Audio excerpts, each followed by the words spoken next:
Cesc Fabregas diseret ke pengadilan. Tom Hai akhirnya punya klub. Sergio Ramos pikirkan kemungkinan ke MLS. Ivan Toney imbangi Ronaldo.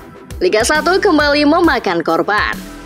Halo football lovers, kembali Mimin ingetin ya, kalian baiknya subscribe dan nyalakan lonceng notifikasinya dulu supaya tak ketinggalan berita terupdate dunia sepak bola dari Starting 11 News.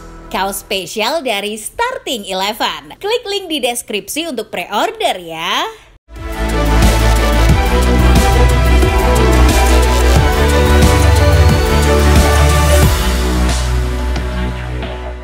Dari hasil pertandingan La Liga, Real Betis raih poin penuh setelah menggasak Leganes di kandang dengan skor 2-0. Dua gol Betis dicetak oleh Abdi Ezzalzouli menit 74 dan Vitor Roque menit 86. Hasil ini membuat Betis berada di posisi 9 La Liga.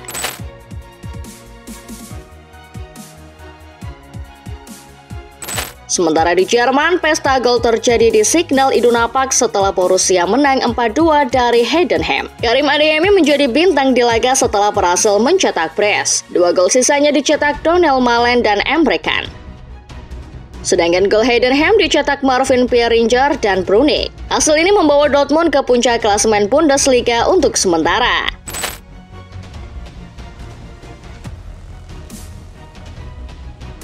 Sementara di Prancis, gol cepat Cavaro bikin Lille takluk 1-0 Saint-Etienne. Meski mendominasi pertandingan, Lille tak mampu mendobrak pertahanan tim tuan rumah. Kekalahan ini membawa Lille terperosok di posisi 7 Ligue A. Beralih ke Arab Saudi, Al Nassr hampir saja dipermalukan tamunya Al Ahly jika di menit 90+9 pemain lawan tidak mencetak gol bunuh diri. Laga ini juga menjadi debut pemain baru Al Ahly, Ivan Toney. Pemain yang dibeli dari Brentford tersebut bermain penuh selama 90 menit. Selain itu, laga ini juga menjadi duel dari dua mantan pemain Liverpool, Roberto Firmino dan Sadio Mane. Firmino bermain bersama Al Ahly sementara Mane berada di kubu Ronaldo. Tak hanya itu, pada laga ini fans Al Nassr juga membuat tribut untuk Ronaldo yang telah mencetak 900 gol di sepanjang karirnya. Liverpool terancam kehilangan Mohamed Salah, Virgil van Dijk, dan Trent Alexander-Arnold secara cuma-cuma. Hal ini disebabkan karena musim ini merupakan musim terakhir di perjanjian kontrak ketiganya bersama Liverpool. Artinya, apabila kontrak mereka tidak diperbarui, mereka bisa pergi begitu saja. Namun situasi ini tak membuat pusing Arne Slot. Pelatih asal Belanda ini mengakui bahwa masalah ini tak akan mengganggunya. Menurutnya, ketiga pilarnya tadi masih bagian dari tim dan masih mau berjuang untuk mendapatkan tempatnya. Setelah menelan hasil yang mengecewakan di 3 laga perdana Premier League, nasib Souness di ujung tanduk. Everton dikabarkan sudah membuat ultimatum bahwa nasib pelatihnya tersebut akan ditentukan setelah laga melawan Aston Villa pekan ini. Kabar mengenai pengganti Souness pun mulai bermunculan. Nama David Moyes adalah yang paling santer terdengar.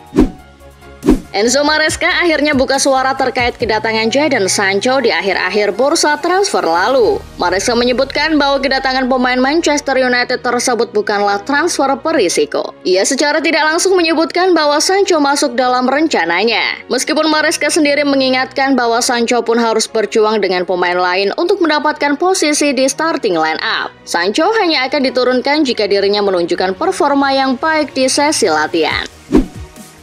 Dampak dari perseteruan bursa transfer Newcastle United antara Eddie Howe dan Paul Michel masih berlanjut. Keduanya masih berseteru akibat perbedaan pandangan mengenai strategi transfer yang akan dilakukan oleh Newcastle. Eddie Howe merasa direktur sepak bola The Magpies tersebut tidak memiliki rencana yang jelas. Mantan pelatih Bournemouth tersebut resah dengan transfer yang dilakukan Paul Michel. Salah satu yang membuat Howe marah adalah kedatangan beberapa pemain yang menurutnya terlalu mahal. Tak hanya itu, Michel juga dikabarkan meminta Howe untuk menurunkan intensitas dan mengubah permainannya untuk menanggulangi kemungkinan cedera. Pelatih anyar Amerika Serikat Mauro Pochettino menargetkan anak asuhnya bisa berprestasi di ajang Piala Dunia 2026 nanti. Ia mengakui percaya diri dengan timnya, terlebih mereka akan bermain di kandangnya sendiri. Pochettino mendorong para pemainnya untuk berani bermimpi. Tak hanya bermimpi bisa memenangkan pertandingan, tapi juga bermimpi bisa memenangi Piala Dunia. Pochettino juga mengaku kagum dan berkaca dengan performa timnas putri Amerika Serikat bersama Emma Hayes yang mampu menjadi juara Piala Dunia 2015 dan 2019. Beralih ke Serie A.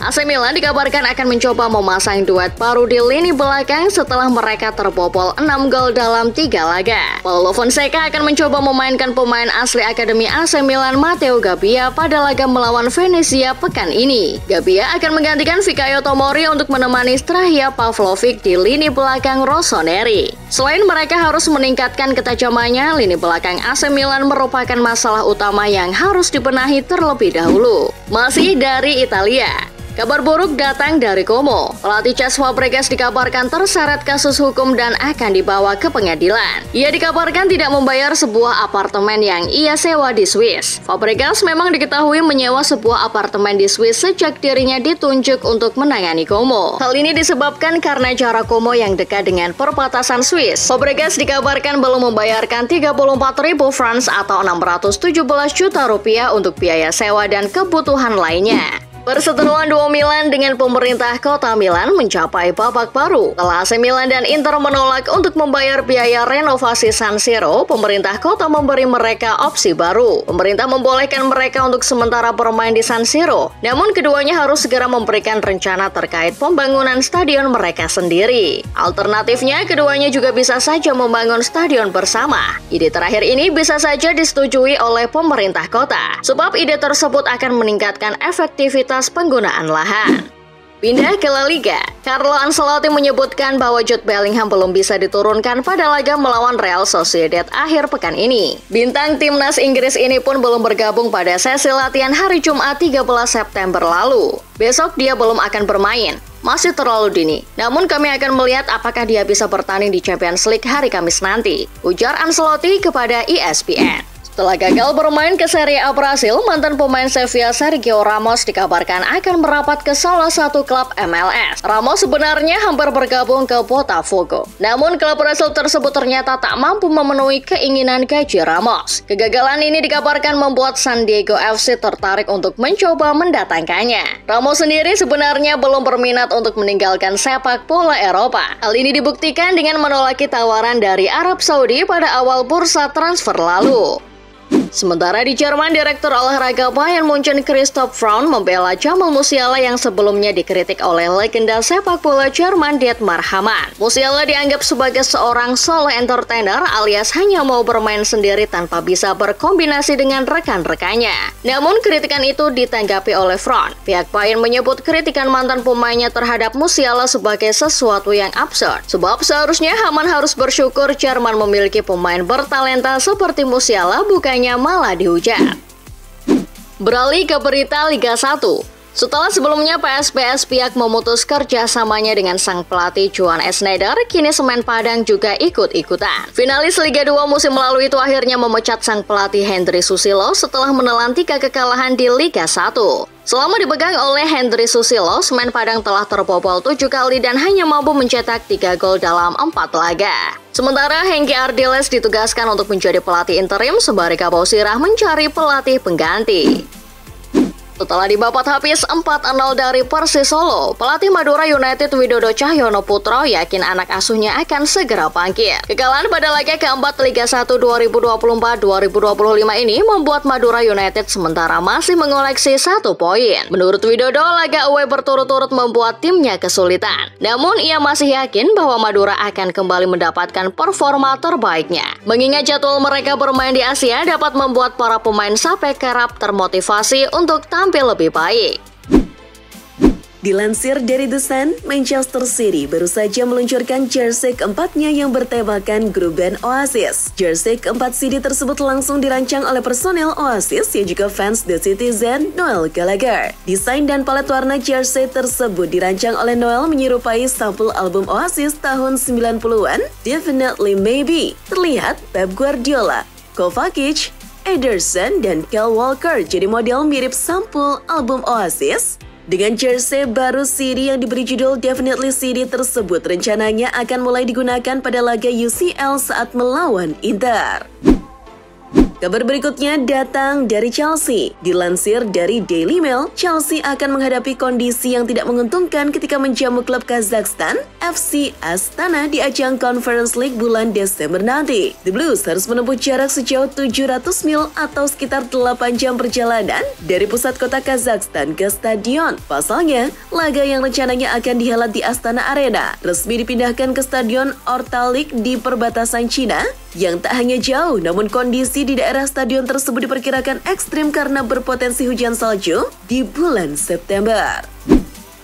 Sementara itu, di Spanyol, Hansi Flick masih belum berhenti mempromosikan para pemain muda. Yang teranyar, jelang menghadapi Girona di La Liga pada Minggu 15 September 2024 mendatang. Dilansir Get Football News Spain, Flick memanggil pemain muda jebolan La Masia untuk masuk skuad. Kedua nama itu adalah gelandang Guille Fernandes dan bek tengah Alexis Olmedia. Kedua bocah ini bahkan sudah menjalani sesi latihan bersama tim arahan dari Hansi Flick. Dari Spanyol beralih ke Prancis. Di sana, bekas pemain Real Madrid Eden Hazard kembali ke lapangan. Ia turun di laga antara RC Lens melawan Ligue 1 Legend. Hazard yang pernah berseragam Lille pada salah satu periode keemasan tim tersebut membela Ligue 1 Legend. Menyedihkannya, dilansir Get Football News France, di laga amal tersebut Hazard mendapat siulan dari fans RC Lens. Siulan itu bernada ejekan yang sering dipakai fans Lens kepada pemain Lille yang notabene rival bebuyutan sejak dulu.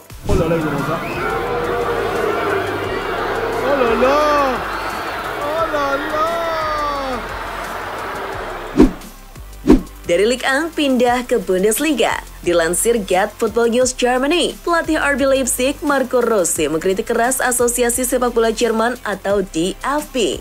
Rose menilai DFB tidak adil atas hukuman yang diberikan kepada pemainnya, Willi Orban. DFB tetap menolak banding yang diajukan Leipzig atas hukuman kartu merah yang diberikan kepada Willi Orban pada laga melawan Bochum di Spieltag 1 Bundesliga. Akibatnya, Orban tetap dihukum absen 2 laga. Artinya, ia akan kembali absen di laga melawan Union Berlin di Spieltag 3 pada Sabtu 14 September 2024.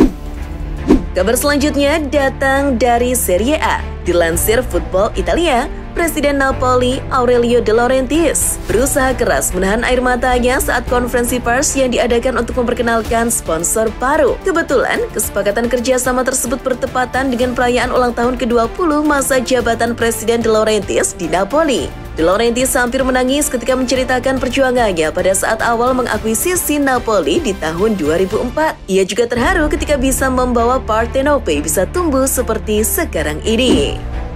Dari sepak bola dalam negeri, kabar akan kemana Tom Hai masih terus bergulir. Setelah ketertarikan Sheffield Wednesday, Hai kini justru dikabarkan mendekat ke tim Eredivisie Almere City. Mengutip Football International, Hai tertarik untuk menerima tawaran ini daripada kembali ke NAC Breda. Kontrak kerja yang disodorkan Almere City disebut lebih meyakinkan ketimbang NAC Breda. Terbaru, pemain 29 tahun ini resmi diumumkan oleh Almere City lewat akun Instagram klub. Hai dikontrak semusim oleh klub dari provinsi Flevoland itu. Saat hilal akan kemana Tom Hai kelihatan, Jay Itzes dan Calvin Verdong akan menghadapi lawan berat usai membela timnas Indonesia. Di Serie A, klubnya Bang Jai, Venezia akan melawat ke San Siro untuk menghadapi AC Milan pada Minggu 15 September 2024 dini hari. Artinya, kapten timnas Indonesia itu akan head-to-head dengan saudara Eliano Reinders, yakni Tiani Reinders. Sedangkan Calvin Verdong akan berjibaku melawan raksasa Liga Belanda PSV Eindhoven pada Sabtu malam 14 September 2024. Menariknya, PSV selalu menang di Eredivisie musim ini, sedangkan pada musim lalu satu-satunya kekalahan yang diperoleh PSV berasal dari NEC Nijmegen. Kabar berikutnya datang dari Jordi Amat. Bek Johor Darul Takzim tersebut dilaporkan telah pulih dari cederanya dan siap merumput bersama klubnya akhir pekan ini. Sembuhnya Jordi Amat membuat opsi lini belakang timnas Indonesia jelang melawan Bahrain dan Cina makin bertambah. Namun, kepastian Amat akan kembali ke timnas Garuda juga masih belum diketahui. Mengingat di bulan Oktober nanti, Max Hijers diprediksi sudah bisa dipanggil. Dari Jordi Amat, pindah ke kabar dari pemain timnas lainnya, Asnawi Mangkualam. Pemain yang bermain di Liga Thailand tersebut mempunyai posisi baru di Port FC. Asnawi dipasang pelatih Port FC di posisi gelandang tengah dalam format 4-2-3-1 saat menghadapi Buriram United. Hasilnya, Asnawi tampil solid selama 90 menit jelang menghadapi Persib Bandung di ajang AFC Champions League 2. Tanggal 19 September mendatang, Asnawi mengaku siap tempur. Ia mengaku siap ditempatkan di posisi mana saja, termasuk kembali jadi gelandang.